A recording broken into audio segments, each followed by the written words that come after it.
Donc, bonjour à tous.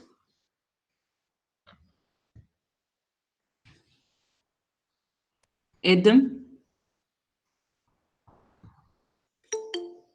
Bonjour. Bonjour Edem, أعطيني الميل متاعك المرة اللي فاتت عطيتني الميل ونسيت وين كتبته donc j'ai pas pu t'inviter على l'espace classroom. بقيت أنا أبعثهولك مدام. توا أبعته برمي على الشات توا خلنا نزيدك tout de suite sinon ننسى راني.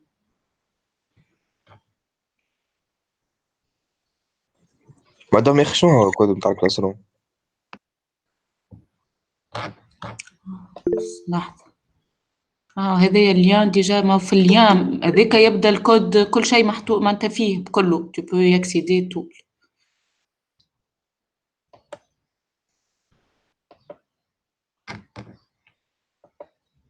هذايا الكود نتاع الكلاس روم. هذايا الكود نتاعو هاكا زد زد اف زد ار اف او مي هي ديجا في كاليان دانفيتاسيون تلقاوه.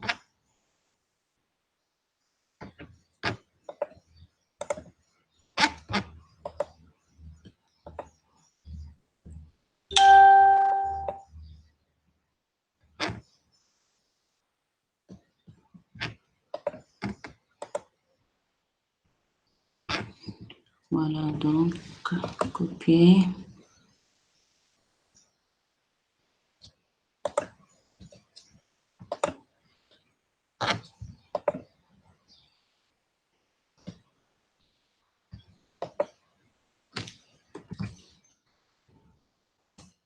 هذاك اللين به احمد تقي ابعث لي ميل مش اتيديون اف اس تي هيك ما يقبلوش حاجه جيميل كان عندك دونك داكور دونك وين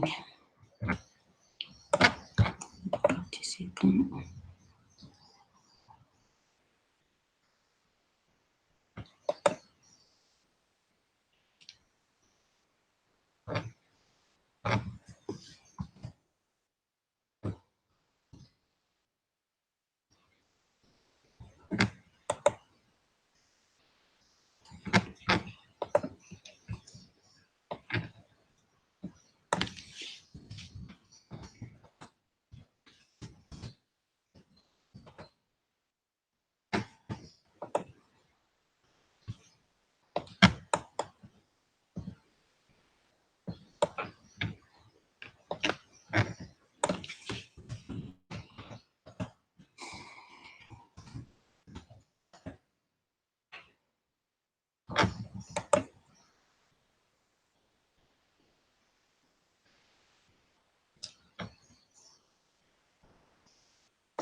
Donc, Hamad, les notes des examens, il y a donc des copies avec des étiquettes blanches. معناتها ما عباد ما عندهمش un code.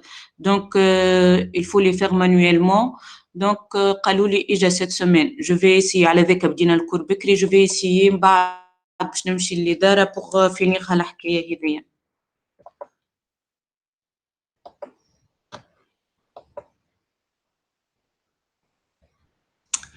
Donc, Taqi, je sais pas, il est impossible d'inviter. مادام تو كي دخلت سي بون دخلت تو كي بعث لي اللين دخلت اللين هذاك به peut-être على هذاك انت déjà موجود donc je peux pas t'inviter. به خلينا نشوف الاخرين.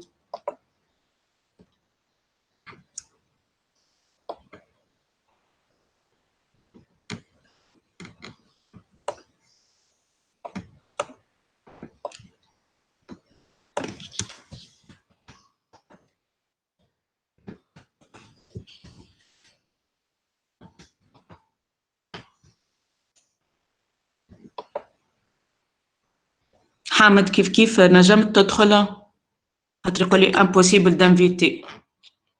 Oui, madame, c'est bon, déjà دخلت. ادم نجمت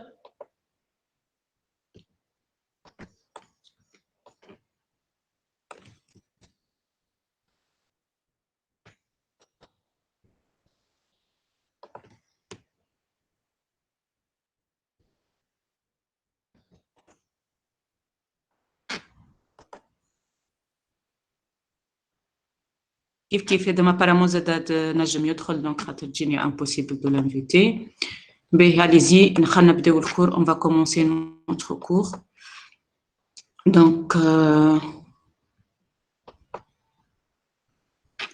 on va revenir à notre cours. Donc, on va commencer le 4e chapitre. Donc, j'attends donc le partage.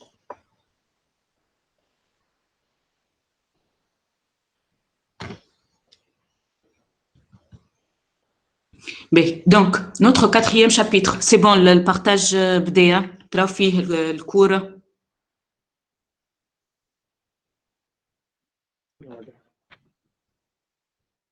Ok, donc on commence le chapitre 4, les conteneurs à accès séquentiel. Lorsqu'on parle de conteneurs à accès séquentiel, on parle de liste, tuple et chaîne. Donc, comme introduction, on dit que Python permet de regrouper un ensemble de données de même type ou de type différent à l'intérieur de structures de données spéciales appelées conteneurs. Donc, en fait, les conteneurs, donc généralement en programmation, lorsqu'on veut donc mettre un ensemble de données, généralement directement donc on parle de tableau. On va mettre un tableau dans lequel on va mettre des données, un ensemble de données. Mais généralement, pour utiliser, donc plutôt obligatoirement, pour utiliser un tableau, je dois avoir des données de même type. Donc, le tableau, c'est une structure de données homogène. Donc, il faut avoir tous les éléments de même type. Donc, avec Python, maintenant, on a des structures de données spéciales qui sont appelées conteneurs. Conteneurs, c'est-à-dire une chose là où on peut mettre des trucs, d'accord? Donc, là où on peut mettre des données de même type ou de type différent. Donc, dans une liste, un tuple ou une chaîne, on peut trouver différents types. Donc, on peut mettre dans une liste la valeur 1, 2, 3, qui sont des chiffres, des entiers, 5.5, true, qui est false, ABC, donc n'importe quoi on peut mettre. Donc, ces structures, donc, elles sont hétérogènes comme elles peuvent être homogènes. D'accord? Il existe deux types de conteneurs. Les conteneurs séquentiels, à accès séquentiel. Qu'est-ce que ça veut dire à accès séquentiel? C'est-à-dire, on peut y accéder en utilisant des indices, des index. D'accord? Donc, on note, les conteneurs séquentiels sont les listes, les tuples et les chaînes de caractères. À l'intérieur de ces structures de données, les éléments sont rangés en utilisant des index. Donc, on commence de 0. Non, lorsque j'ai une liste L qui a les éléments 1, 2 et 3, donc je peux accéder à l'élément L de I allant de 0 jusqu'à 2, puisque j'ai 3 éléments, 0, 1, 2. Lorsque je mets L de 0, c'est-à-dire le premier élément, L de 2, c'est le dernier élément. Et on a un deuxième type de conteneurs qui sont les conteneurs à accès direct, qui sont les ensembles et les dictionnaires. Donc, ces conteneurs seront abordés dans le chapitre suivant. Donc, aujourd'hui, on va se focaliser sur les conteneurs à accès séquentiel, c'est-à-dire les conteneurs là où on utilise des index pour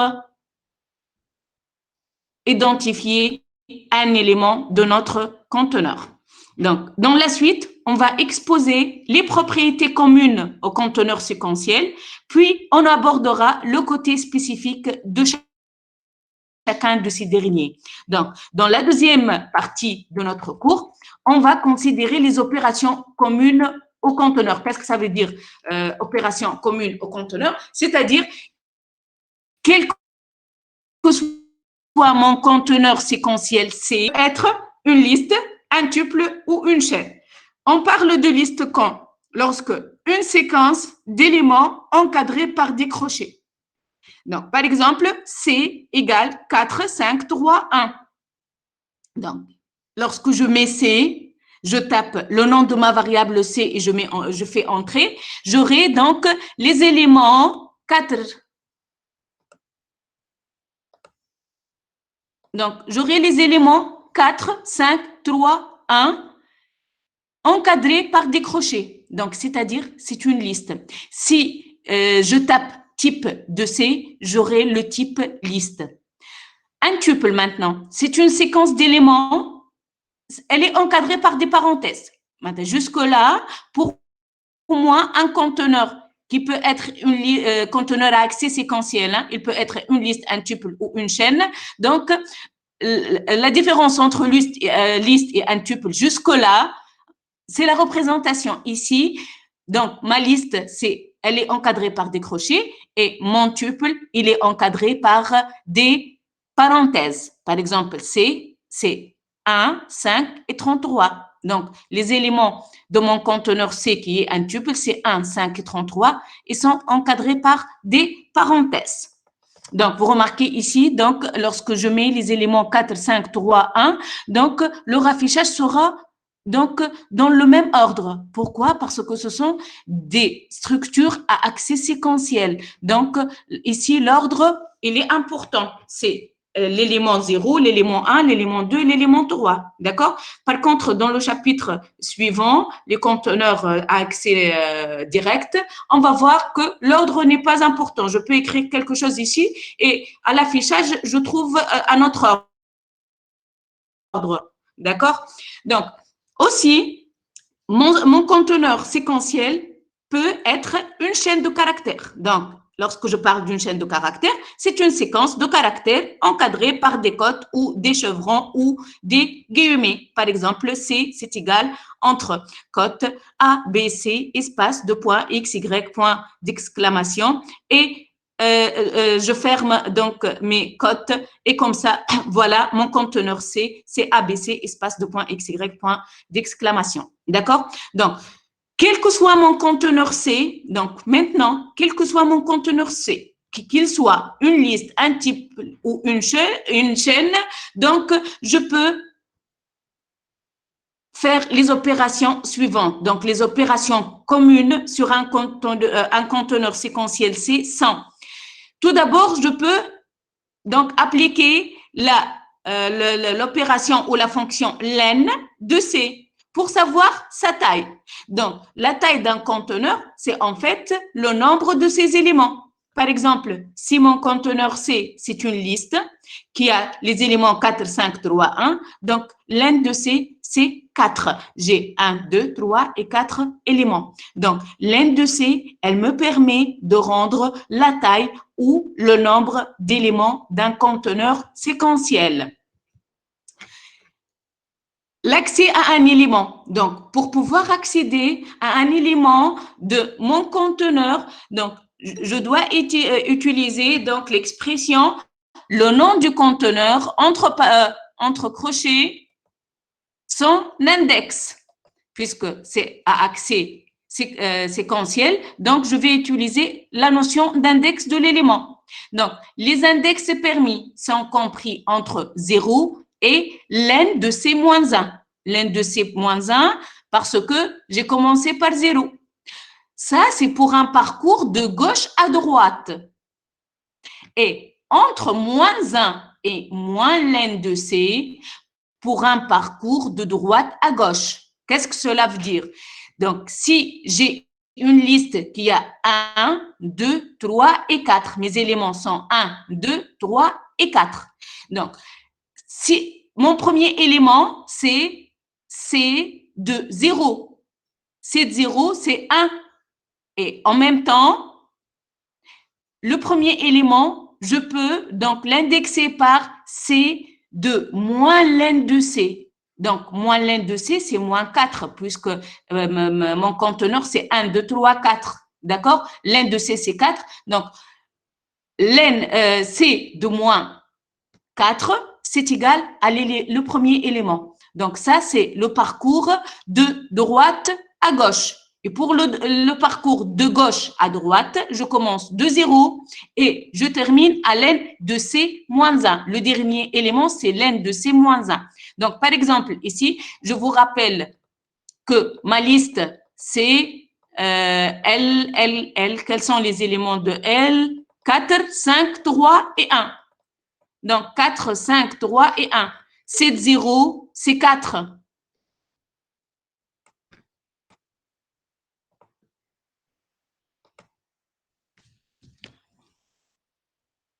Donc, on a les éléments de la liste, c'est 4, 5, 3 et 1. Donc, le premier élément, c'est de 0, c'est 4.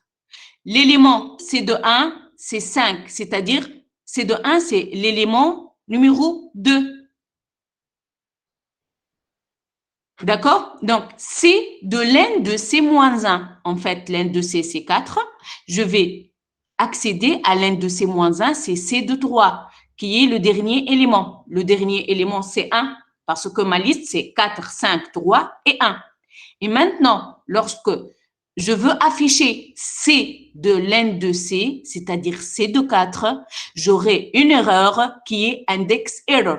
List index out of range, c'est-à-dire j'ai dépassé la limite de mon conteneur. Le conteneur MTI a 4 éléments, donc elles sont référencées de 0 à 3, et moi, je demande le C de 4 qui est le 5e élément. C'est pour ça que j'ai eu une erreur.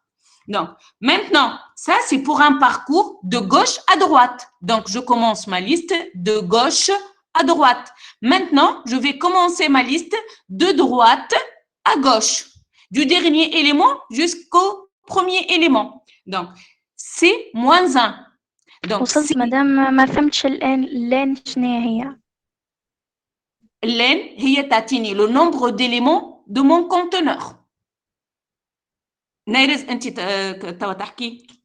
أي مدام فهمت. Voilà, نيرز قلنا un conteneur séquentiel, on a 3 conteneurs séquentiels, liste ou tuple ou chaîne de caractères.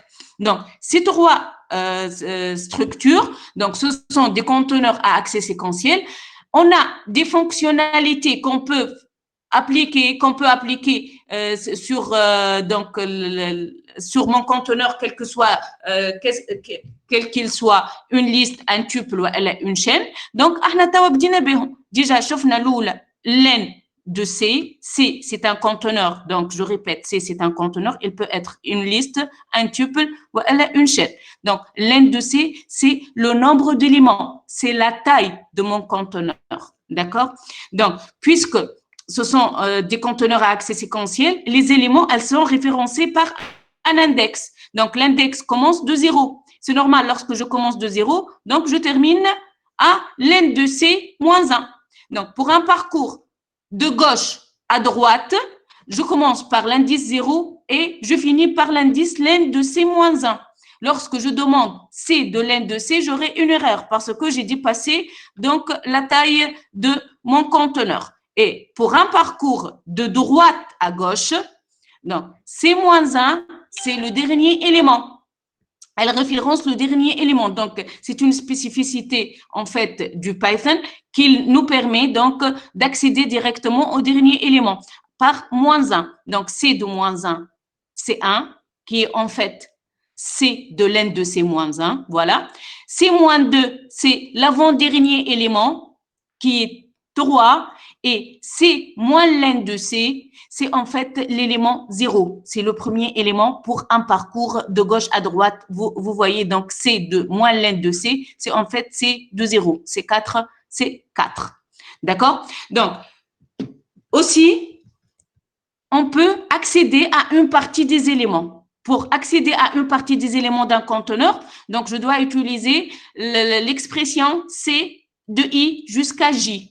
Elle renvoie un conteneur constitué des éléments se trouvant entre la position I et la position J-1. Donc, c'est l'intervalle ouvert, comme si, de la position I jusqu'à la position J-1. Donc, on prend quelques exemples. C, 2 points I, c'est un conteneur constitué des éléments d'indices compris entre 0 et I-1. Parce que ici, vous remarquez bien, j'ai pas mentionné donc l'indice de début. Puisque j'ai pas mentionné l'indice de début, donc c'est par défaut 0. Et on termine à la position I-1. Donc, c'est I de points. Ici, donc, j'ai défini l'indice de début, mais j'ai pas défini l'indice de fin. C'est pour ça, le résultat sera un conteneur constitué des éléments d'indices compris entre I, qui est donc défini, et l'N de C-1, c'est-à-dire à partir de la position I jusqu'à la fin de mon conteneur. Lorsque je définis pas donc la position de fin, donc c'est-à-dire jusqu'à la fin de ma liste. C, 2 points, ici, j'ai pas défini ni le début ni la fin, donc ça va me renvoyer la totalité du conteneur. Donc, par défaut, on commence par défaut de 0 et on termine par défaut à la position l'N de C-1. Donc, ça va me renvoyer la totalité du conteneur. C, 2 points, -1. Donc, c'est-à-dire tout mon conteneur avec un pas de -1. Ça va me permettre d'inverser la liste des éléments. Donc, ici, mon conteneur C qui est composé des éléments 4, 5, 3, 1. Donc, je vais donc accéder à une partie des éléments qui est située entre l'indice 0 et l'indice 3-1, c'est-à-dire 2. Donc, l'indice 0, l'indice 1 et l'indice 2. Donc, ça, c'est l'indice 0, l'indice 1 et l'indice 2. Donc, on a retranché uniquement le dernier élément qui est 1. D'accord? Donc, maintenant, je veux accéder à la partie à partir de l'indice 1 jusqu'à la fin de ma liste. Donc, je ne vais pas considérer l'élément 0, je vais considérer l'élément 1, donc 5, et puis l'élément 2 qui est 3, et puis l'élément 3 qui est 1. Donc, c'est la fin de ma liste. À partir de la position de l'indice 1 jusqu'à la fin de ma liste. C'est 2.3, c'est-à-dire on commence par l'indice 0 et je termine à l'indice 3-1 qui est 2. Donc, ça va me donner 4, 5, 3. Donc, maintenant, mon conteneur C, c'est une liste qui est 1, 2, 3. Donc, si je mets C 2.2.-1, donc ça va me permettre d'inverser ma liste qui devient maintenant 3, 2, 1. Donc, j'ai considéré la totalité de ma liste avec un pas négatif de -1. Donc, ça va me permettre d'inverser ma liste. Donc, maintenant, pour l'accès à une partie des éléments avec notion de pas, donc déjà, on a considéré dans l'exemple 2.2.-1, déjà, on a considéré la notion de pas.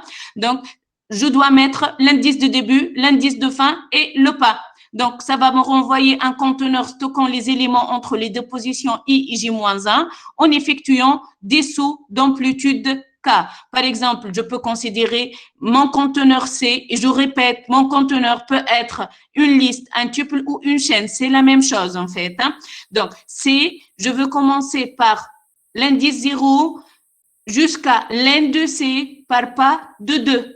D'accord? Donc, c'est-à-dire, puisque j'ai C qui a 4 éléments, 4, 5, 3 et 1, donc, je vais prendre l'indice 0, donc c'est 4, et puis je vais faire un pas de 2, donc je ne vais pas prendre l'indice 1, je vais prendre l'indice 2, qui est 3, et puis, puisque je dois m'arrêter à l'indice C-1, puisque c'est l'indice de fin, donc c'est J-1, donc je m'arrête avec l'indice 0 et l'indice 2, parce que j'ai fait des sauts d'amplitude 2. Donc, c'est 2 points, donc ça va me donner 4, 5, 3, 1, c'est toute ma liste. Et voilà, lorsque je fais le pas -1, donc ça va me permettre d'inverser ma liste. 1, 3, 5, 4. Aussi, donc, lorsque je considère un conteneur à accès séquentiel, je peux tester l'appartenance. Donc, X in C, ça va me renvoyer un résultat booléen. Donc, par exemple, 2 in C false, parce que mon conteneur 4, 5, 3 et 1, j'ai pas la valeur 2. Donc, maintenant, 3 in C, ça va me renvoyer true, parce que ma liste, elle contient l'élément 3. Test de non-appartenance maintenant. X not in C. Donc, je peux tester, par exemple, 2 not in C, true.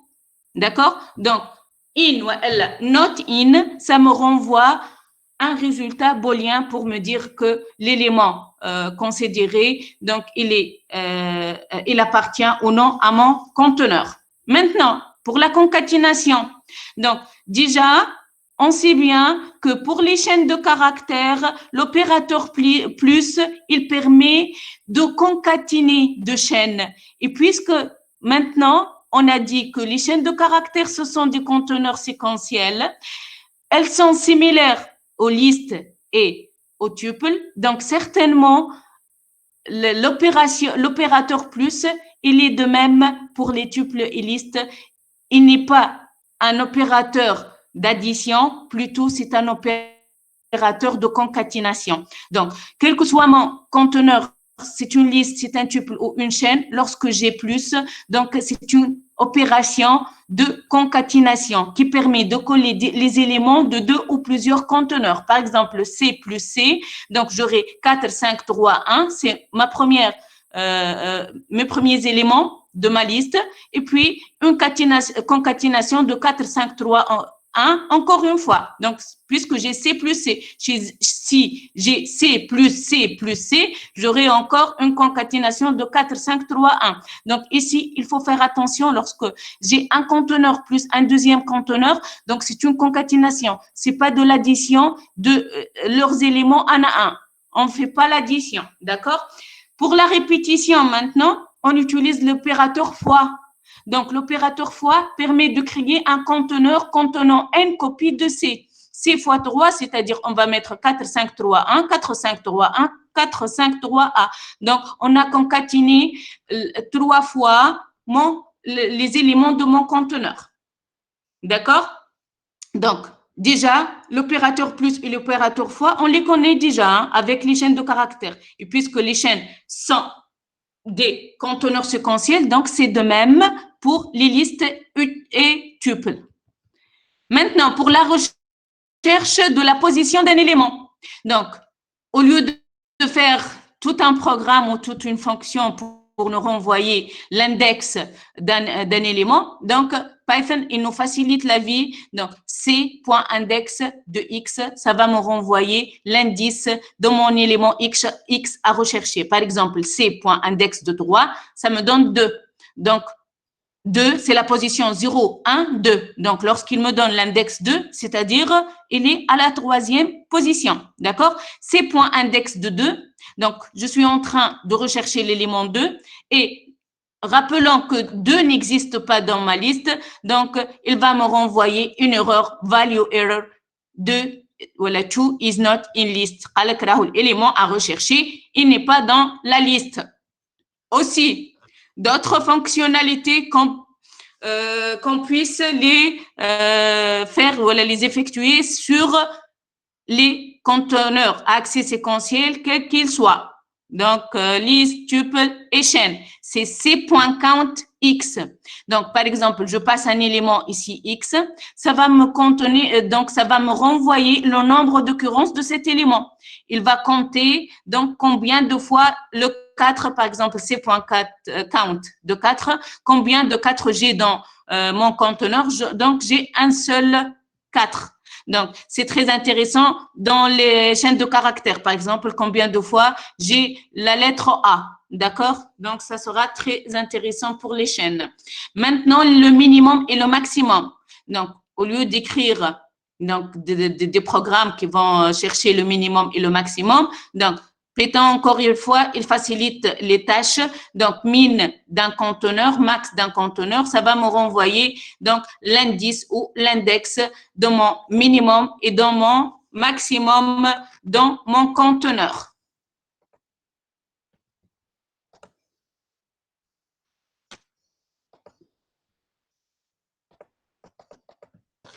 Donc, jusque-là, on a terminé avec les opérations communes. Donc, quel que soit mon conteneur, qu'il soit une liste tuple ou chaîne, je peux effectuer les opérations donc qu'on a déjà parlé. Minimum, maximum, count, l'index, le taille, l'accès à des éléments, l'accès à une partie des éléments. Tout ça, je peux l'effectuer sur mes conteneurs à accès séquentiel, donc de la même façon. Maintenant, donc, on va faire une petite remarque. Les conteneurs ne peuvent pas être tous modifiés après leur création. Donc, une fois on a créé mon conteneur, donc mes conteneurs ne sont pas tous modifiables. Seules les listes sont des structures de données modifiables. On dit modifiables ou mutables ou non humiliables. Ce sont des synonymes modifiables, mutables ou non humiliables. Par contre, les tuples et les chaînes sont non modifiables, non mutables. On dit encore ce sont des structures humiliables. D'accord? Donc, c'est pour ça, maintenant, on va passer à la partie où on va considérer chacune de ces structures à part pour voir donc les commandes ou les opérations spécifiques à chacune d'elles. On va commencer par les commandes spécifiques aux listes. Donc, pour la création maintenant, pour créer une liste, je répète, hein, ce sont des commandes spécifiques aux listes. Donc, pour la création, donc, j'ai plusieurs façons en fait. On va commencer par créer une liste vide. Pour créer une liste vide, je peux soit écrire L, par exemple, égale 2 crochets vides. Le fait d'écrire 2 crochets vides, donc, ça va nous créer une liste vide. Donc, lorsque je tape maintenant L, voilà le résultat. Ce sont 2 crochets vides. Donc, c'est-à-dire c'est une liste vide. Donc, si j'écris maintenant type de L, il va me renvoyer liste. Donc, ou je peux créer une liste vide en utilisant L égale liste et de parenthèses vide. Donc, voilà le même résultat. L, c'est une liste vide. Maintenant, si je veux créer une liste non vide, donc L, c'est égal à liste, j'utilise la commande liste, de range de 5. Donc, je vais lister les éléments, donc le résultat range de 5, il y a 0, 1, 2, 3 et 4, ce sont les éléments de ma liste L. D'accord? Aussi, je peux créer une liste non vide à partir des crochets. L égale, entre les crochets, je vais écrire mes éléments séparés par des virgules. Donc, 4, moins 5, A et true. Donc, vous remarquez ici que ma liste, elle est hétérogène. J'ai des entiers, j'ai un caractère et j'ai un booléen. Donc, ma liste, elle contient des éléments de nature différente. Donc, ma liste, elle est hétérogène. Donc, aussi, je peux créer une liste non vide en compréhension. Donc, la syntaxe est la suivante. Madame. Oui. سامحني شو معناتها range 5 نعم. range 5 في liste non vide. Liste non vide. Ouais. Range 5. Donc, range 5, شفناها الرانج 5, c'est une fonctionnalité, شفناها في الشابيتر نتاع les structures répétitives. Donc, range de 5, تعطيني un intervalle par défaut يبدا من صفر ويوفى في الفان موان 1. Par exemple, كان قلت range de 5, donc باش نمشي من 0 حتى يكشي لل 4. Donc, range هي en fait d'une manière générale, entre parenthèses, تاخذ 3 donc comment dirais-je, 3 paramètres, début, virgule, fin, virgule, pas. Donc وتمشي من début حتى يكشي الفin moins 1 par un pas p. Donc si jamais je définis pas début, donc là par 0 c'est par défaut c'est 0. Et si je définis pas le pas, donc ce sont des paramètres optionnels, là par défaut c'est 1. Donc, c'est le cas. On y a juste à titre un seul paramètre qui est la fin, 5. Donc, je t'atteins l'intervalle من 0 حتى تكشي للفin moins 1. L'intervalle من شيرة الفin, il est ouvert. Donc, t'atteins les éléments 0, 1, 2, 3 et 4. Et d'ailleurs, tout un paragraphe, تلقاه في الchapitre نتاع les structures répétitives à range. D'accord, merci, madame. Donc, maintenant, pour créer les listes en compréhension. Donc, qu'est-ce que ça veut dire une liste en compréhension? Donc, on va comprendre quelque chose pour remplir notre liste. Donc, la syntaxe, c'est nom de la liste qui est égal entre crochets, expression, for, indice, in conteneur, donc indice dans un conteneur, ou elle dans un itérable, if in condition. Donc, on va prendre quelques exemples pour créer une liste non vide en compréhension. Par exemple, L égale X, donc c'est l'expression, c'est X. For X in range de 100, donc dans l'intervalle 0,99, if X modulo 7, c'est égal à 1.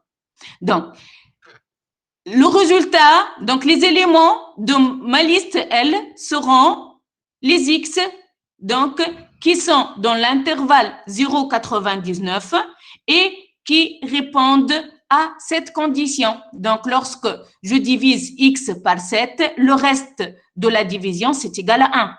Donc, regardez, elle aura l'élément 1, 8, 15, 22, 29, 36 et ainsi de suite jusqu'à 99. Donc, tous ces X-là, tous les éléments de ma liste L, donc, appartiennent à l'intervalle 0,99 et lorsqu'on les divise par 7, le reste de la division, c'est égal à 1. Un autre exemple maintenant, L, c'est égal à X plus Y, for X, une range de 5, for Y, une range de 4. Donc, ici, comme si j'ai deux boucles for imbriquées, donc for X, une range de 5, c'est-à-dire for X de 0 jusqu'à 4, et puis, donc, for Y, une range de 4, maintenant for Y, de 0 jusqu'à 3. Donc, j'ai deux for imbriquées, donc, X plus Y, donc, elle sera donc le résultat de ces deux boucles. Donc, lorsque X, elle est égale à 0, donc je vais entrer dans la deuxième boucle Y de 0 jusqu'à 3. Donc, 0 plus 0, c'est 0. Donc, c'est X plus Y. Hein? X égale 0 et Y égale 0. C'est 0. Donc, maintenant, X égale 0 et Y égale 1. Donc, c'est 1. X égale 0, Y égale 2. X égale 0 et Y égale 3. Maintenant, je sors de la boucle Y, donc je retourne à la première boucle. X maintenant, il est égal à 1. Et j'entre dans la boucle Y de 0 jusqu'à 3. Donc 1 plus 0, c'est 1. 1 plus 1, c'est 2. Et ainsi de suite. À la fin, donc je serai dans la boucle X égale à 4 et Y égale 0, c'est 4. X égale 4, Y égale 1, c'est 5. X égale 4, Y égale 2, c'est 6. Et X égale 4 et Y égale 7, Y égale 3. X plus Y, c'est 7. D'accord? Donc, c'est une liste par compréhension, là où X et Y se trouvent dans des boucles for imbriquées. Maintenant, je souhaite créer une nouvelle liste L1 à partir d'une liste L. Donc, j'ai une liste L et puis je vais créer une nouvelle liste L1. Madame, Oui, j'ai pas bien compris la partie de liste X plus Y. X plus Y. Donc, X plus Y, comme si je suis en train de faire… Attends.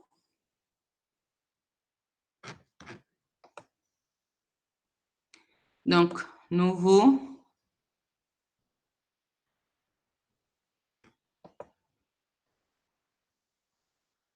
Donc, comme si je suis en train de mettre for X in, for X in 0,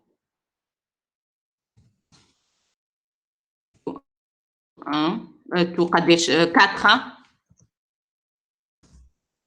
for Y in 0,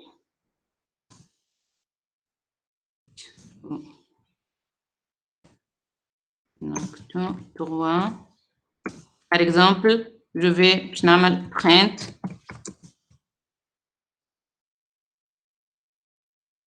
print X plus Y.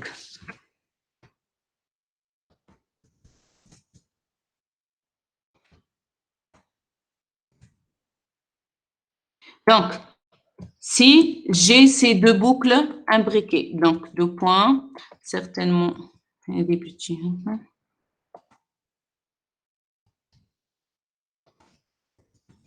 Donc, for X in 0 jusqu'à 4. Donc, qu'est-ce que je vais faire? X, ça va commencer par 0, la première valeur. Donc, c'est 0. Donc, j'entre dans cette boucle. Donc, Y, elle va prendre les valeurs 0, 1, 2 et 3. Donc, je vais print X plus Y. D'accord? Donc, ici, on fait l'X plus Y. Le résultat, ici, j'ai mes prints, mais enfin, je suis en train de stocker X plus Y dans ma liste. D'accord? Donc, pour X égale 0, j'entre dans la boucle de 0 à 3. Donc, pour la première valeur, c'est Y 0. D'accord? Donc, X c'est 0, Y c'est 0. Donc, le premier élément de ma liste, c'est 0. Et puis, je suis toujours dans cette boucle. Donc, Y maintenant, c'est égal à 1. Donc, X toujours 0, Y 1. Donc, X plus Y, ça va me donner 1. Donc, ce sont les éléments, en fait, de ma liste L. C'est égal. Donc, le premier élément, c'était 0. C'était 0. Et puis, c'est 1. Et puis, donc, X toujours 0. Y égale 2. D'accord? Donc, c'est 2. Et puis, c'est 3. Et puis, X devient 1 maintenant parce que j'ai terminé cette boucle de 0 jusqu'à 3. Maintenant, mon X c'est égal à 1. Donc, j'entre dans la deuxième boucle. C'est bon? C'est bon, madame. D'accord. Maintenant, on veut créer une liste L1 à partir d'une liste existante L. Donc, ma liste L, ce sont les valeurs 0, 1, 2, 3, 4, 5, 6, 7, 8, 9 et 10. Maintenant, je vais créer L1. Les chiffres pairs seront multipliés par 2. Les chiffres impairs par 3. Donc, je vais tester chacun des éléments de ma liste L. D'accord? Si l'élément, il est pair, je le multiplie par 2. Sinon, je le multiplie par 3 s'il est impair. Donc, ma liste L1, elle est égale à X fois 2. Donc, je vais multiplier par 2. If X modulo 2 égale 0, c'est-à-dire mon élément est pair. Else, sinon, X fois 3. Donc, si mon élément n'est pas pair, c'est-à-dire il est impair, donc je vais le multiplier par 3. For X in L. Donc, maintenant, mon X, il est dans un itérable, d'accord, dans un conteneur. Donc, j'ai ma liste L qui est un conteneur. Donc, X in L. Qu'est-ce que ça veut dire X in L? X, ça va prendre l'élément 0, puis ça va prendre l'élément 1, l'élément 2, l'élément 3, l'élément 4, d'accord? Et elle va tester à chaque fois X. Par exemple, en commençant, X, c'est égal à 0. Donc, 0, c'est pair, donc ça va donner 0. Maintenant, X, c'est égal à 1. 1, il est impair, donc je vais le multiplier par 3, ça va me donner l'élément 3. Donc, 2, c'est pair, je vais le multiplier par 2, ça va me donner 4. 3, c'est impair, donc je vais le multiplier par 3, ça va me donner 9. 4, c'est pair, ça va me donner 8. 5, impair, 15. 6, pair, 12. Donc, 9, c'est impair, je vais le multiplier par fois 3, donc c'est 27. Et 10, ça va me donner 20 puisque c'est pair. Donc, for x in L, donc mon x maintenant, il est dans un conteneur. Donc, je vais prendre les éléments de mon conteneur un à un et puis je vais appliquer ma condition. C'est-à-dire, si mon élément, il est pair, je le multiplie par 2. S'il est impair, je le multiplie par 3. Maintenant, une compréhension de liste avec une liste de listes. Si vous remarquez maintenant, mon L, ma liste L, elle contient 3 éléments. Ça, c'est le premier élément. Le premier élément, c'est une liste qui est 0 et le caractère A. Le deuxième élément de ma liste est lui-même une liste qui contient un entier et un caractère. Mon troisième élément de ma liste, c'est une liste aussi qui contient un entier et un caractère. Donc, regardez bien, ma liste, elle se compose de 3 éléments. Je dis bien 3 éléments, c'est pas 6. Hein? Donc, et chacun des éléments, et lui-même, c'est une liste de 2 éléments. D'accord? Donc, je vais créer L1 qui est égal à X fois 2, d'accord? For I in L. Qu'est-ce que ça veut dire? For I in L. I, c'est-à-dire les éléments de L. Mon conteneur L, je vais considérer les éléments de L.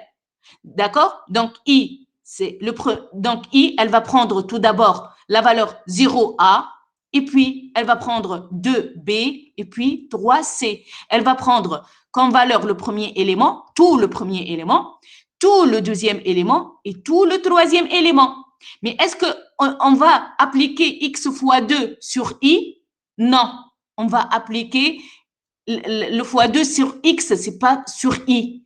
Donc, I, ce sont mes éléments. Et maintenant, for X in I. Donc, X seront les éléments de chacun des éléments. Donc, puisque I, c'est 0A, 2B et 3C, donc X, elle sera les éléments de I. Lorsque I est égal à 0A, X sera égal à 0, puis elle sera égale à A. Elle va prendre la valeur 0, puis elle va prendre la valeur A. Puis I, c'est égal à 2B, la liste 2B. Mon X, c'est 2, puis il va prendre la valeur B. Et lorsque I devient égal à la liste 3C, mon X va prendre la valeur 3, puis va prendre la valeur C. Donc, X fois 2, for I in L, for X in I. Regardez le résultat. Donc, c'est 0, AA, 4, BB, 6, CC. Pourquoi? Parce que, tout d'abord, la première valeur qui va prendre I, c'est 0A. Donc, il va prendre le premier élément de la liste L, for I in L. Donc, le premier élément de ma liste L, c'est l'élément 1 qui est une liste 0A.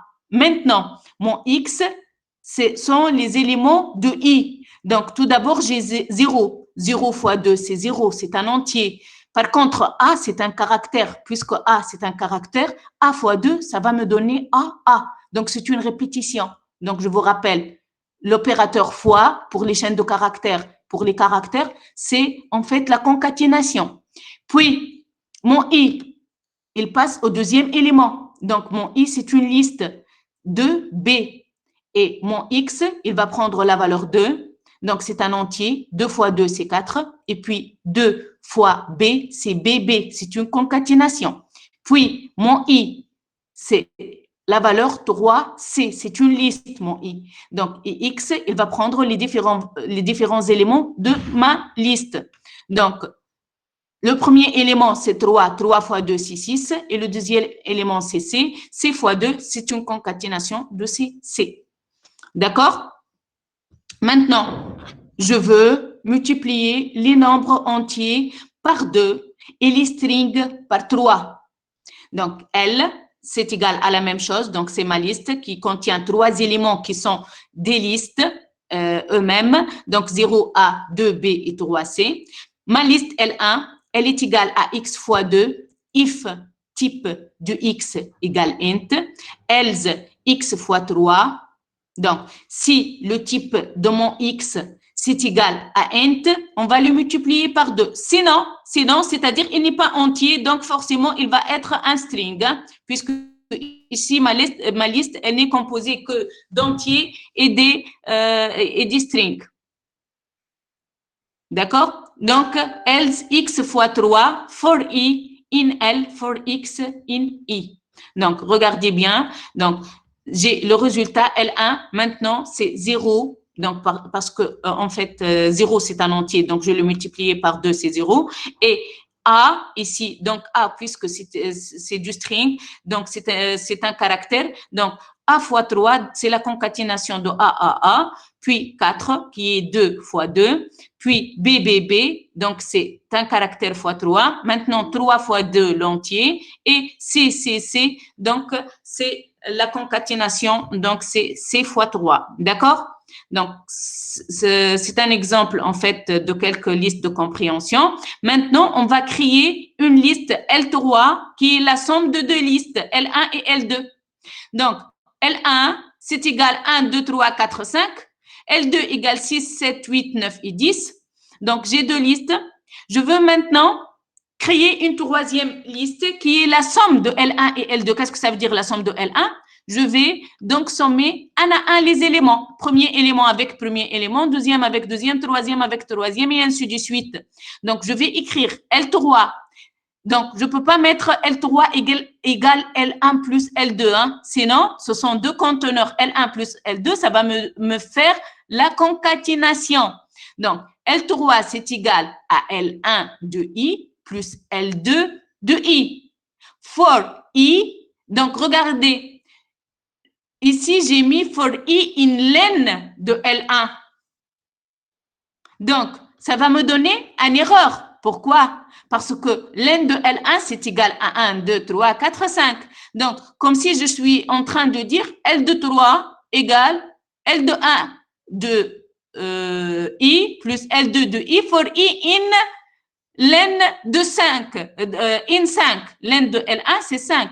Donc, ça va me donner une erreur pour me dire type error int object is not iterable. Je ne peux pas faire l'itération.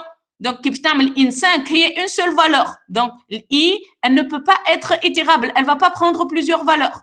C'est pour ça que je dois mettre L3 égale L1 de I plus L2 de I for I in range de len de L1. Donc, un range de 5, ça va prendre 0, 1, 2, 3 et 4. Donc, L1 de 0, L1 de 2, L1 de 3, L1 de 4, 0, 1, 2, 3 et 4. L1 de 4, d'accord? On va partir de 0 jusqu'à 4 for I in range de len de L1 qui est 5. Range de 5, c'est 0, 1, 2, 3 et 4. D'accord? Ça va me donner, donc, L3, c'est 7, 9, 11, 13 et 15, qui sont donc l'addition des éléments de mes deux listes, L1 et L2, 1 à 1. D'accord?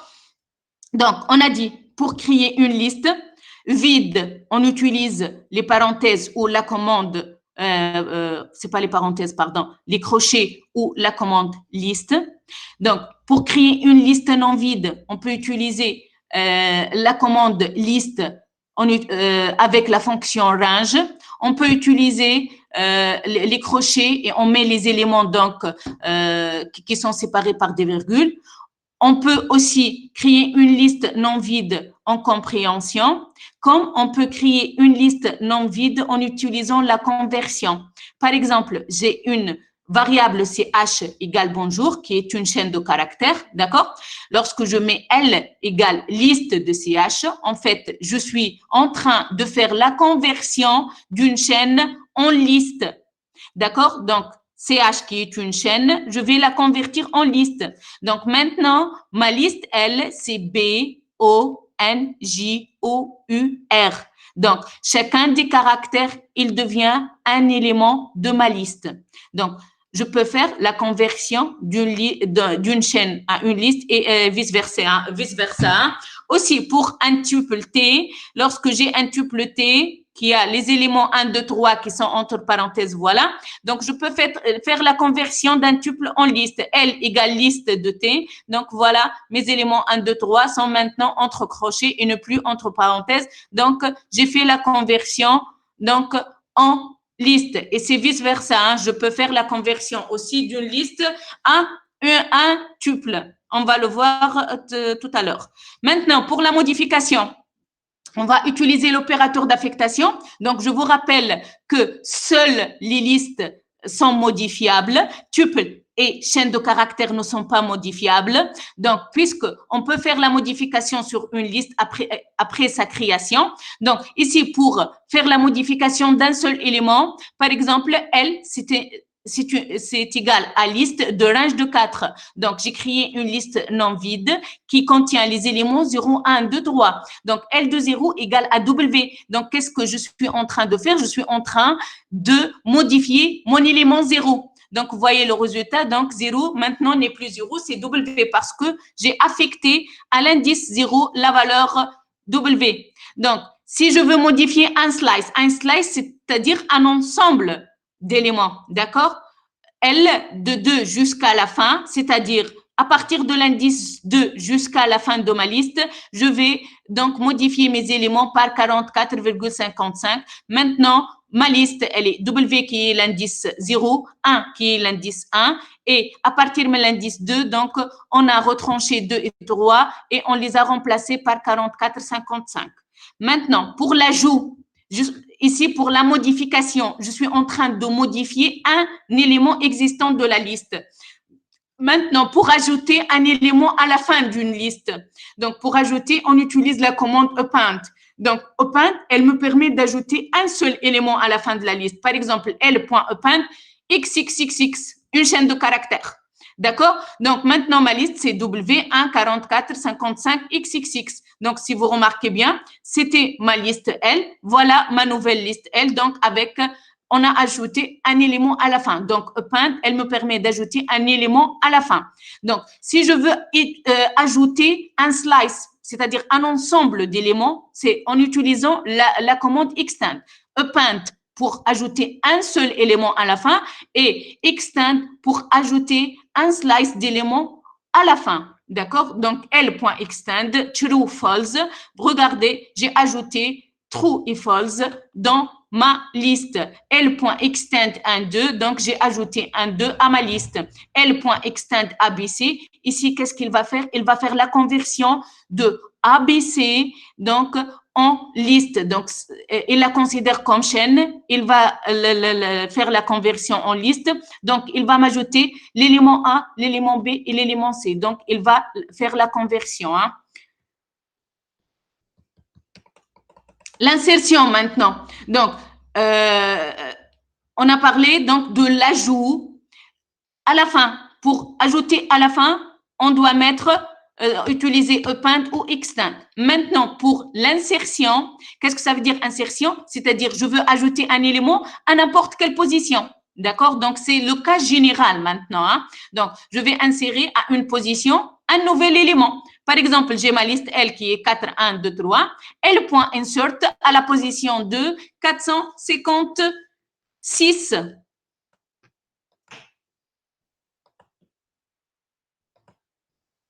Donc, je vais ajouter à la position 2, 456. Donc, vous remarquez, donc 0, 1, 2, la position 2, on a ajouté 456 et on a fait le décalage des autres éléments 2 et 3. Par exemple, j'ai L égale 2, 4, 5. L.insert à la position 0, 111.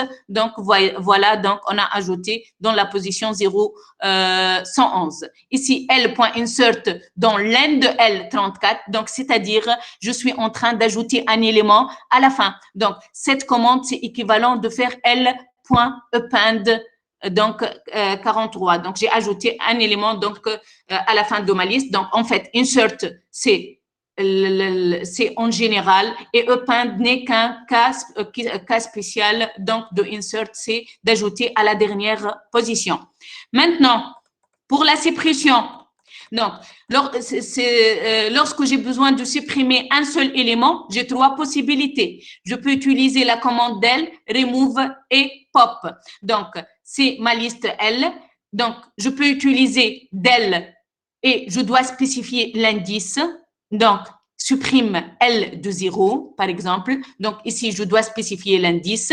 L.remove, donc, je dois spécifier l'élément à supprimer. Donc, il va rechercher 5 pour faire la suppression. Donc, il va rechercher, il va trouver 5 à la position 2. Donc, il va supprimer l'élément qui est égal à 5, d'accord? Et ici, pop, donc la commande pop, elle permet de supprimer le dernier élément de L. Donc, elle a une spécificité, la commande pop, elle nous renvoie l'élément à supprimer. Donc, ici, puisque ma liste, donc j'ai supprimé l'élément 0, elle est devenue donc 5, 3, 1. Puis, j'ai supprimé l'élément 5, donc ma liste, elle reste avec 2 éléments 3, 1. Lorsque je mets L.pop, elle va me renvoyer 1. Pourquoi? Pour me dire l'élément à supprimer, c'est 1. C'est le dernier élément. Et voilà mon L maintenant. Ma liste L, elle contient uniquement la valeur 3. Donc, lorsque j'ai besoin de supprimer tout un slice, L, liste de range de 15, donc ma liste c'est 0 jusqu'à 14. Je vais faire del de L de 0 jusqu'à 4. Donc, ici, je n'ai pas mentionné le pas. Donc, le pas par défaut, c'est 1. Donc, je vais supprimer l'indice 0, l'indice 1, l'indice 2 et l'indice 3. D'accord? Voilà, donc je commence par 4. Donc, 0, 1, 2 et 3. Donc, tous sont supprimés. Comme je peux utiliser donc la commande del avec un pas, donc ici à partir de 0 jusqu'à la fin, donc par pas de 2, donc je suis en train de supprimer par pas de 2. Maintenant, pour la copie, donc parfois lorsque j'ai une liste, je veux faire une copie de ma liste pour ne pas toucher à ma liste originale, par exemple. Donc, soit je touche à ma liste originale et je garde une copie, donc à ne pas toucher de ma liste, soit donc je laisse ma liste originale à ne pas toucher et je travaille sur la copie. C'est pour ça. Donc, je vais commencer par faire une copie normale avec la commande copy. Donc, la commande copy, elle fait partie du module copy. Donc, from copy, import copy. D'accord? Donc, ma liste, c'est 1, 2, 3. Maintenant, je vais créer une variable A qui est égale à L. Donc, jusque-là, normalement, je dis tout se passe bien. Donc, L, c'est égal à A, comme si j'ai créé une nouvelle liste, donc une nouvelle variable A qui est égale à L. Maintenant, B, c'est égal à copy de L. J'ai utilisé copy. D'accord? Importé à partir du module copy. Maintenant, je vais mettre ID de L, ID de A, ID de B. Donc, si vous remarquez bien, ID de L et ID de A sont égaux. D'accord? Par contre, ID de B, il est différent. Donc, qu'est-ce que cela veut dire? Cela veut dire que B, c'est une copie. Donc, j'ai créé une nouvelle variable qui s'appelle B, dont les éléments sont égaux aux éléments de la liste L. Par contre, A et L, ce sont deux noms différents pour la même variable. Donc, ils ont la même ID. Donc, c'est la même variable, en fait, mais à laquelle j'ai donné deux étiquettes différentes. Comme si j'ai une personne qui s'appelle Mohamed et dont l'appel, voilà, il s'appelle Mohamed Ali et on l'appelle Dali. Il a deux noms, deux étiquettes pour la même personne. Ici, j'ai deux étiquettes, deux noms pour la même variable. Mais ici, c'est une autre variable à part. Maintenant, je vais modifier L, ma liste L. L de 1, c'est égal à X. Et je vais afficher L, A et B maintenant. Maintenant, regardez L, puisque je vais modifier L1 de L1. Donc, ça devient un X3. A, elle devient A1, X3. Et B, c'est 1, 2, 3. Donc, B reste inchangé.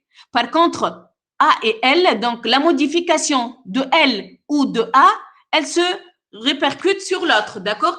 Il suffit de changer L ou A, l'autre va changer avec. Hein. Par contre, B, non, elle ne va pas changer. parce que c'est une copie. Donc, on remarque que A égale à L, c'est une affectation, n'implique pas la création d'un nouvel objet, mais plutôt la création d'une nouvelle étiquette vers l'objet déjà créé. D'où la modification d'une liste implique la modification de l'autre liste. La solution à ce problème consiste à créer une copie de l'objet mutable indépendante de l'original. Mais si une liste elle contient des objets eux-mêmes mutables. Qu'est-ce que ça veut dire ça? Si ma liste, elle contient des objets eux-mêmes mutables. Qui sont les objets mutables? Ce sont les listes. C'est-à-dire, si ma liste, elle a des éléments qui sont une sous-liste, une liste, encore une liste. La copie que nous venons d'effectuer est insuffisante car il s'agit d'une copie superficielle. La solution, on va effectuer une copie profonde en utilisant la fonction deep-copy du module copy encore une fois. Donc, cela, on a dit, donc, lorsque j'ai fait une copie de ma liste, elle est donc indépendante de la liste originale jusqu'à où ma liste, elle ne contient pas d'objets eux-mêmes mutables. Elle ne contient pas d'éléments qui sont des listes. Mais si jamais ma liste originale, elle contient des éléments mutables, la copie superficielle ne suffit pas. C'est pour ça qu'on doit passer à la copie profonde. Donc, regardons maintenant la copie profonde avec la commande deep-copy. On va importer copy AC. D'accord? Donc, ici, j'ai importé le module copy avec alias AC. L1, c'est égal. Regardez, maintenant, ma liste L1, elle contient 2 éléments et chacun de ces éléments, c'est une liste. Donc, elle contient 1, 2, 3 et 4, 5, 6. Ça, le premier élément, ça, le deuxième élément. Elle ne contient pas 6 éléments. Elle contient 2 éléments. D'accord? L2, c'est égal à C.copy de L1. J'ai fait une copie superficielle. Donc, je vais afficher L1 et L2. Jusque-là, elles sont identiques. Maintenant, je vais mettre L1.append 56. Donc, L1, j'affiche L1 et L2. Voilà, L1, on a ajouté 56, mais dans L2, rien, elle reste inchangée. Pourquoi? Parce que, en fait, j'ai ajouté un élément à L1. Donc, j'ai pas touché à un élément mutable. J'ai uniquement ajouté un élément. Jusque-là, ça se passe bien. Maintenant, je vais toucher un élément mutable. Donc, L1 de 0, L1 de 0, je connais. L1 de 0, c'est qui? Donc, c'est 1, 2, 3. D'accord? C'est ça l'élément 0 de ma liste L1. Donc, je vais mettre L1 de 0, .append 80. J'ai pas mis L1.append 80, j'ai mis L1 de 0. Je vais pas ajouter un 80 à ma liste L1. Plutôt, je vais ajouter un 80 à l'élément 0 de ma liste L1.0.append 80. Je vais afficher maintenant mes listes L1 et L2. Regardez ma liste L2 qui est une copie superficielle. Donc, elle va changer maintenant et elle va pas rester inchangée. Donc, c'est ça le problème. C'est pour ça on a passé à une deep copy. Donc, L1, c'est 1, 2, 3, 4, 5, 6. L3, c'est C.deep copy. Maintenant, c'est pas copy uniquement, c'est deep copy, une copie profonde de L1. Donc, j'affiche L1 et L3. Jusque-là, elles sont identiques. Je vais ajouter à L1 un élément à la fin qui est 56. Certainement, ma liste L3, elle reste inchangée. Maintenant, je vais toucher à un élément mutable. Je vais ajouter 80 au premier élément de L1. Et voilà, donc j'affiche et mon L3, ma liste 3, elle va rester inchangée. C'est ça, donc c'est ce que je veux avoir, en fait, que la liste ne change pas. Ce sont donc les copies de liste. Pour faire le tri, on utilise la commande sort. Donc, j'ai une liste L qui est 4, 5, 1, 6. Je fais L.sort. J'aurai un tri croissant, 1, 4, 5, 6. Pour avoir un tri décroissant, je n'ai qu'à faire le tri croissant et puis inverser avec la commande L.reverse ou mettre L entre crochets 2 points, moins 1. Et comme ça, j'aurai donc le tri décroissant 6, 5, 4 et 1. Donc, vous remarquez bien que Python, il nous facilite la vie. Donc, on n'a plus besoin des algorithmes de tri. D'accord? Directement, il peut nous faire le tri. je passe directement aux commandes spécifiques maintenant au tuple. Donc, pour la création d'un tuple vide, j'utilise T égale parenthèse vide. Donc, type de T, c'est un tuple. Donc, T égale tuple, la commande tuple parenthèse vide. Donc, ça va me donner un tuple vide. Lorsque je vais faire la création d'un tuple non vide avec les parenthèses, par exemple, T égale 1, 3, 4. Donc, c'est pratiquement similaire aux listes, sauf que ici, j'utilise les parenthèses au lieu des crochets. Donc, T égale 1, 2, 3, type de T. Donc, c'est un tuple. Comme je peux utiliser la commande tuple, Madame, T, oui, Madame, la différence entre tuple ou liste, non, les éléments de tuple sont non modifiables. Voilà. هيك توا باش نوصلوا لها اللي هما non modifiables باش نشوف si on veut faire une modification, qu'est-ce que je dois faire? Parce que je peux pas mettre directement, ils sont à accès séquentiel. Je peux dire T de 1, T de 0, mais je peux pas faire la modification. D'accord? On va voir comment on peut faire la modification indirectement. D'accord?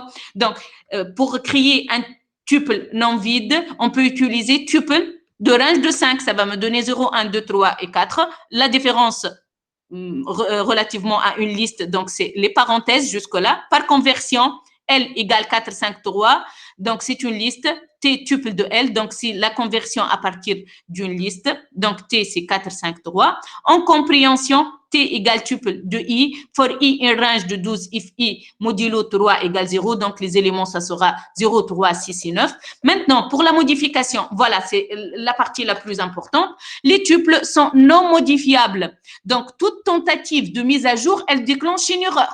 Donc, si j'ai mon tuple T égale 1, 2, 3, si je veux affecter la valeur 4 à T de 1, regardez, donc j'ai eu une erreur, type error, tuple, object does not support item assignment. Donc, je ne peux pas faire une affectation à un élément d'un tuple.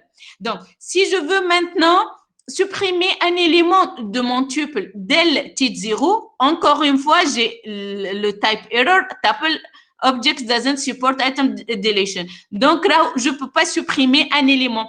Donc, les tuples sont non modifiables. Je ne peux pas modifier après la création. C'est pour ça, qu'est-ce qu'il faut faire? Par exemple, ici, j'ai mon tuple qui est égal à 1, 2, 3. Donc, je veux ajouter un élément.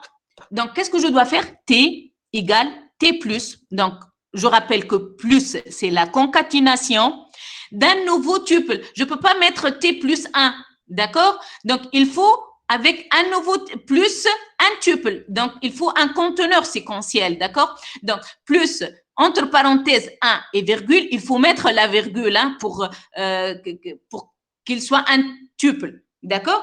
Ici, regardez, j'ai réussi à ajouter l'élément 1 à la fin, d'accord? 1, 2, 3, 1. Donc, en fait, j'ai pas touché à T. Plutôt, on écrase l'ancien tuple avec le résultat de la concaténation de T avec le tuple 1. Donc, regardez, le tuple 1, c'est-à-dire parenthèse 1, virgule, est un tuple composé d'un seul élément.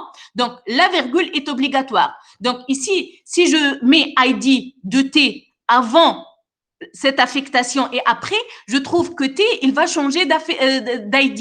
C'est-à-dire, c'est pas la même variable. Donc, ici, on écrase l'ancien tuple et on vient de créer un nouvel tuple qui s'appelle T encore. D'accord? Mais on n'a pas modifié un élément. Pour, par exemple, ici, récupérer un élément, la mise à jour d'un élément d'un tuple.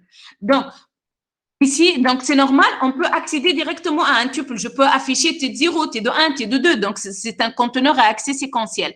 Autre façon de le faire, par exemple, j'ai un tuple T qui est égal 12, 1,5 et programmation. Donc, en fait, comme si j'utilise ici le tuple comme une structure, donc comme un enregistrement, donc dans l'ASD. Donc c'est une petite parenthèse. En fait, dans l'ASD, on a vu les enregistrements. Donc en programmation C, ce sont des structures. en Python, on n'a pas des structures, on n'a pas des records, on n'a pas des enregistrements. Donc, c'est à nous de choisir. Lorsque j'ai une structure en C ou un enregistrement en ASD, en programmation Python, je dois soit utiliser les tuples, soit utiliser les dictionnaires, soit utiliser les classes si j'ai la notion orientée objet. D'accord? Donc, ici, je vais l'utiliser en tant que note, coefficient et matière. Donc, comme si j'ai un enregistrement qui contient une note, coefficient et matière. Donc, la note, c'est 12. Le coefficient de la matière, c'est 1,5. Et ma matière, c'est programmation. Donc, voilà, T. Elle contient 3 éléments. Print T, donc je peux imprimer T. Regardez bien, ID de T, c'est égal à, je sais pas quoi, 408 à la fin. Donc ici, pour récupérer la note, le coefficient, la matière, je peux soit écrire T de 0, T de 1 et T de 2, comme je peux mettre N, C, M égale T. Donc, comme si je suis en train d'affecter chacun des éléments de mon tuple à une variable. Et voilà, donc je suis en train d'afficher N, C et M. Donc, la note, c'est 12, le coefficient, c'est 1,5 et M, la matière, c'est programmation. Par exemple, ici, j'ai besoin uniquement de récupérer le coefficient C. Je mets tiré bas, virgule C, virgule tiré bas égale T. Donc, C, c'est égal à 1,5. Maintenant, je vais récupérer uniquement la note et la matière. Je ne veux pas récupérer le coefficient. Donc, N1, virgule tiré bas, virgule M1 pour récupérer la note et la matière. Donc, voilà. Donc, même ici, tiré bas, donc lorsque je mets tiré bas, donc c'est 1,5. Donc, c'est le coefficient. Donc, elle va mettre les différents éléments de mon tuple dans les variables successives. Donc, regardez, ici, pour changer le coefficient de mon tuple, je vais mettre N1. Donc, je vais garder, c'est-à-dire N1, la valeur de N1. Qu'est-ce que j'ai modifié ici? J'ai modifié la valeur de coefficient qui était à 1,5. Je vais le mettre à jour à 2,5, virgule M1. Donc, regardez T, j'ai modifié T maintenant 12, 2,5 et programmation. Donc, mais regardez, l'ID de T, il n'est plus le même. Regardez ici, donc l'ID de T, c'est 0,8 à la fin. Par contre, ici, l'ID de T, c'est 64 à la fin. Donc, il ne s'agit pas de la même variable. Donc, lorsque j'ai fait la modification, en fait, j'ai écrasé l'ancienne variable T et j'ai créé un nouvel objet T qui est un nouveau tuple avec un nouvel ID. D'accord?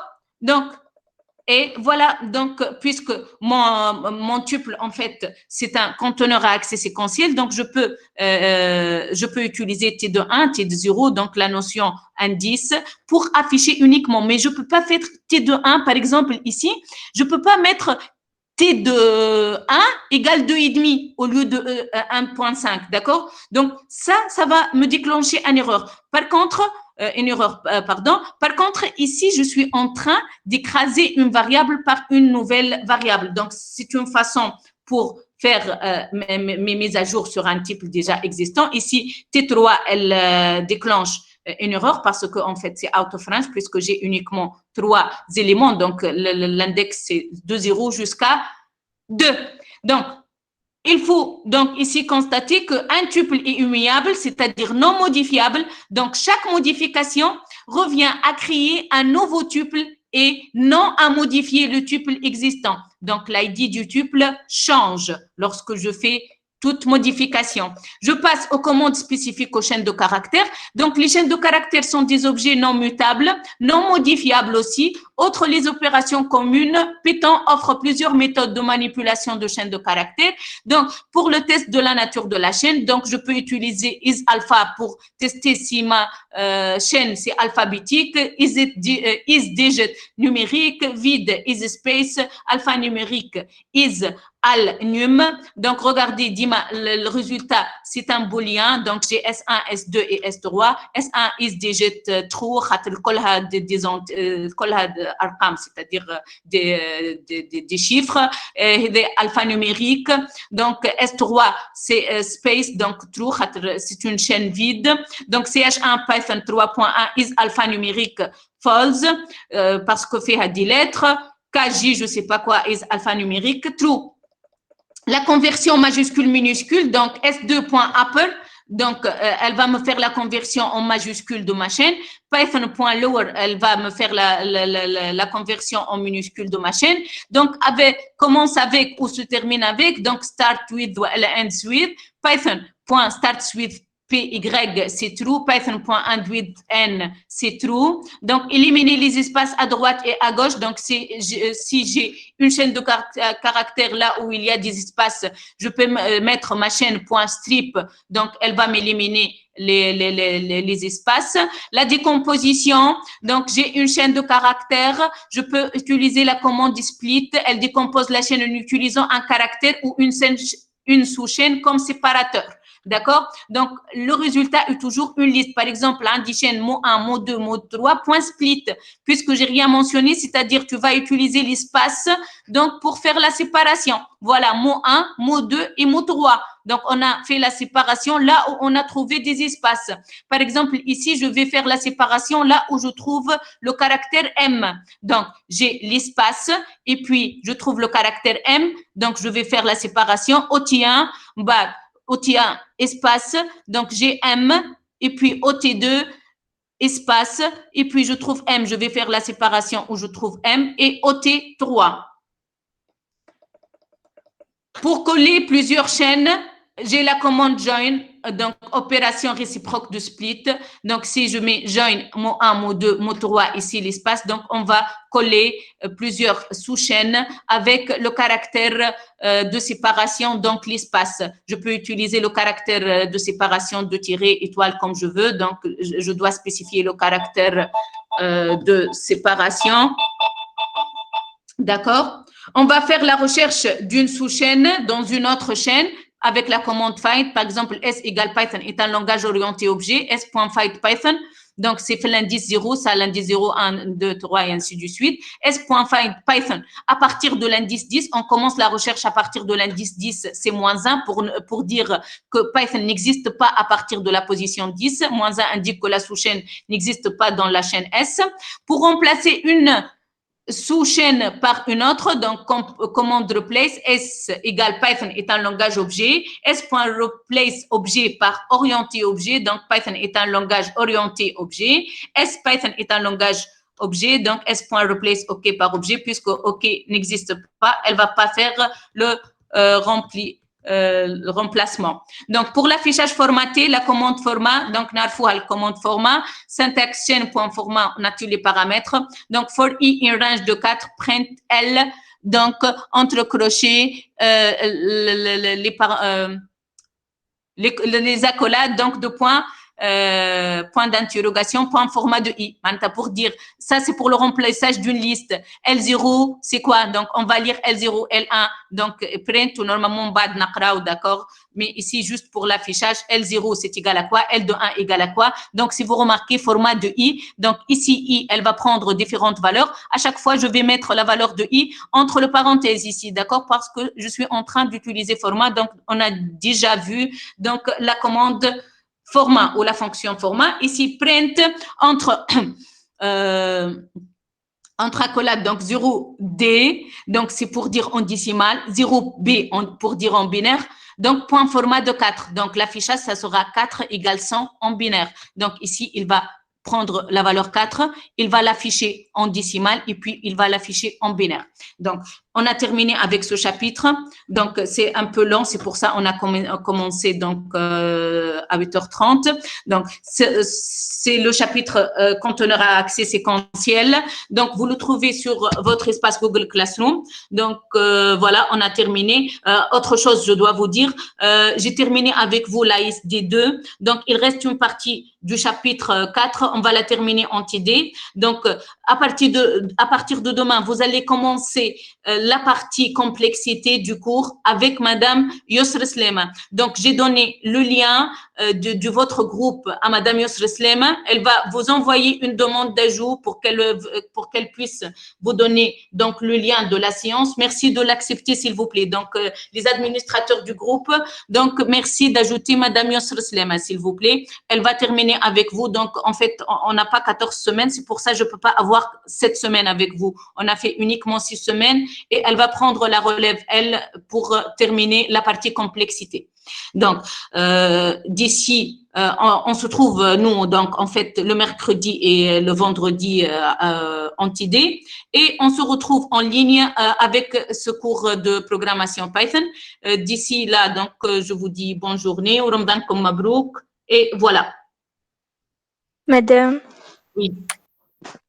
à propos de DS, Madame, je n'ai les cours de Terli. Jusque-là, 10, ما نعرفش وقتاش. Donc, ce qui est sûr, les récursivité et les enregistrements, تحكي على SD, hein. Aïe, bien sûr. Donc, la récursivité ou récursivité ou l'enregistrement ou peut-être les pointeurs, hein. Donc on va commencer le TD pointeur le mercredi. Quand كمان le TD يدخل كان ما كملناش لا. D'accord. مدام بالنسبة للبايثون نعديوه DS ولا ليه؟ كنترول كونتينيو. حتنقل لكم. D'accord. Merci madame عايشك. اوكي دي كو معناتها الفيكس هما لي دياس وكل وقتها تنعطيكم لي ديتاي. D'accord. A priori madame وقتاش نجمو نعديو؟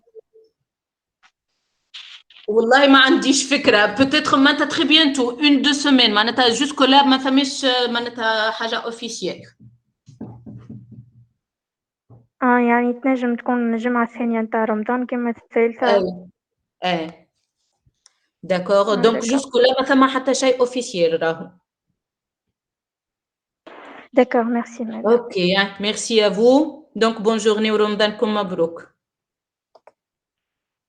عايشك مدام علينا وعليك.